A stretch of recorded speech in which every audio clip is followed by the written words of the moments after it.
This is a public service announcement. My name is Bagel, and I am here to tell you to take a break.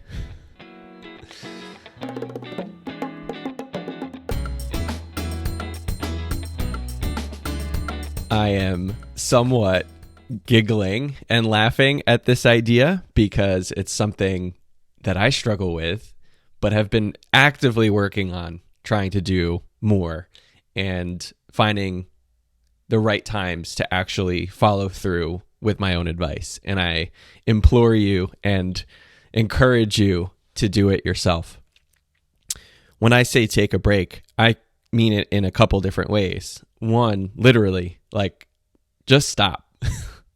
Stop whatever you've been doing for the last hour, for the last day, for the last weeks, even longer than that. There's likely something going on in your life that you're just constantly plugging away at and just trying to go.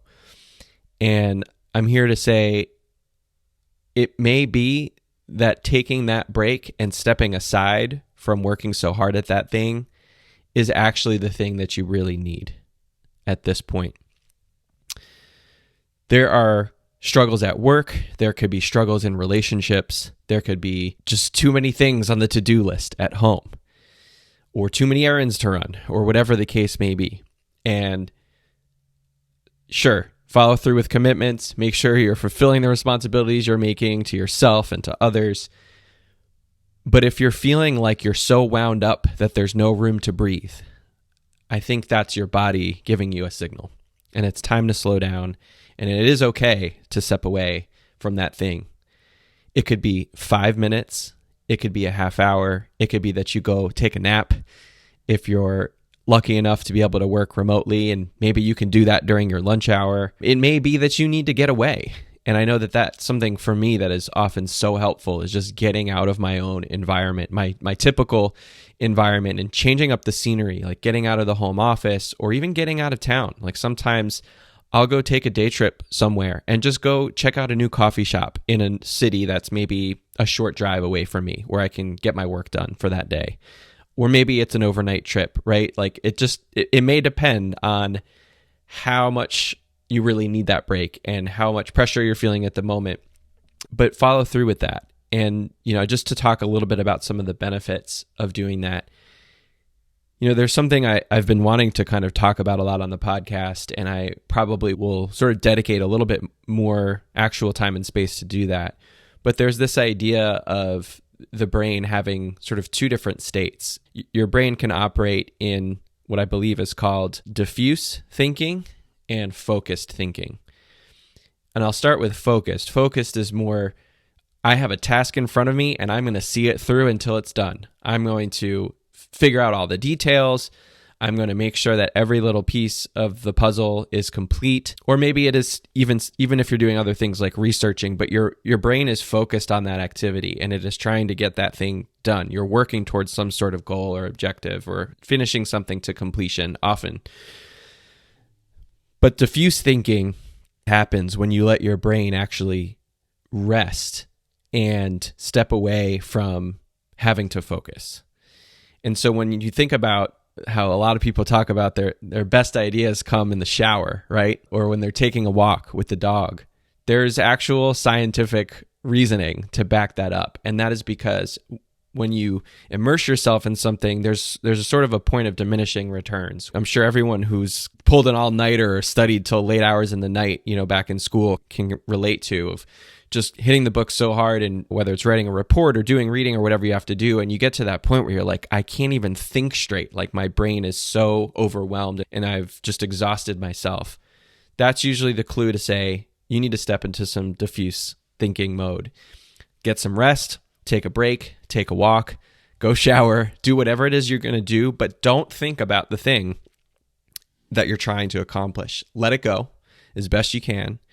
And it's amazing when you actually do that, without forcing it, your brain will actually start to make these connections. And I do not have a science background, so I will not be sharing the actual technical terms for this right now, but your brain actually does in the background make these connections between things that it's actually worked on. and all of a sudden new ideas might form. Understanding patterns and connections between ideas will start to form. And so it's actually healthy for you, and it actually may help you progress doing the thing that it is that you want to accomplish anyway. And I'm not here to say that the reason to take a break is to be more productive. I'm just saying that is one of the benefits. But truly, especially during the time of the year that we're in right now when this episode is going to be released, there's a lot happening. It's the end of the year. There's often holidays and family commitments and so much that you're obligated to do. Build in some time for you to relax, recharge, rest, and allow yourself to think about what's most important to you right now. As we've talked about many times here on Bagel Bites and with guests, reflecting back on what matters to you, of course, your values, but also just the activities that you're signing up for and what you're agreeing to do at work and the commitments you're making to your friends, your family, your partner, all these things. Ask yourself, are these things I still want to be doing? And it's okay to actually take a step back and not do something so that you can give yourself a little bit more of that clarity. So the last thing I'll leave you with is just sort of a pro level tip to amp this up even more. And this is something I learned early on in my days of becoming an entrepreneur and managing my own time a little bit more and being more autonomous. Is it's important not only to give yourself the break when you feel like you need it, but also to actually build in those breaks for yourself. And, for me, that may mean clearing my schedule on a certain day of the week. And I've tried different days. I used to hate Tuesdays, and I used to clear my calendar of meetings and not letting anyone book that day because I needed a day to be able to catch up on other things and not have to have social contact, even if it was, meetings or whatever else. And that's now shifted for me. And now I'm trying to see if the middle of the week on Wednesdays is my day to do that and kind of load up the other days with the things that I need to do in terms of communication with people. But build in those breaks as much as you can in your week, in your day. So if it's, you like to get up early before everybody else and take a little walk or make your coffee and sit and read by yourself or something like that, try to figure out what's going to work best for you and build in those breaks into your day, into your week. But also think about the ebbs and flows of your month and year as well. You may know that at work, for example, maybe the summertime is slower, and maybe you can actually shift to do more work in the other seasons. And in the summer, you can actually give yourself a little bit more grace, knowing that you don't have as much that you have to get done, and maybe you don't need to put in as many hours or as much effort on things, and that's okay, knowing that you're sort of making up for that in other parts of the year.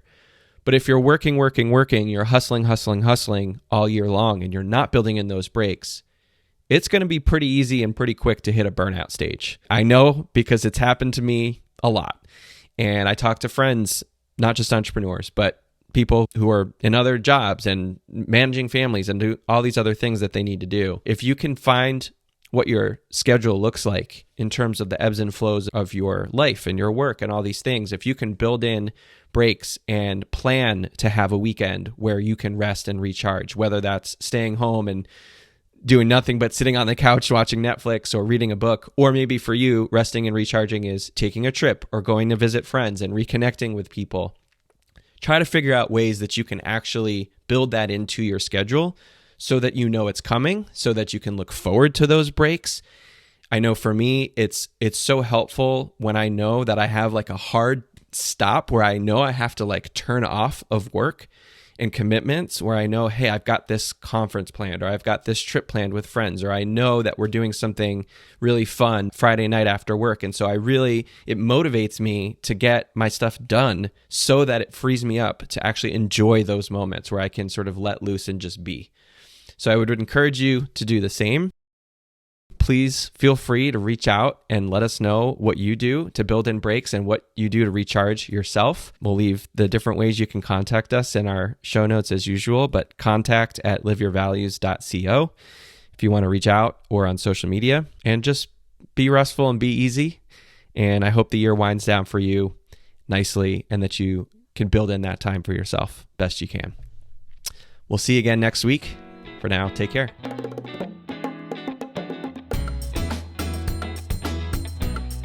Thanks again for listening to this episode of the Live Your Values podcast. We really value feedback, so please rate and review us on Apple, Spotify, or your favorite podcast listening app. Make sure to subscribe so you don't miss all new episodes of LYV. Special thanks to Emma Peck and Joel Lindenfeld for branding design, Danielle Gelber for marketing strategy, and Rebecca Kittle with Fit for operations support. Until next time, get out there and live.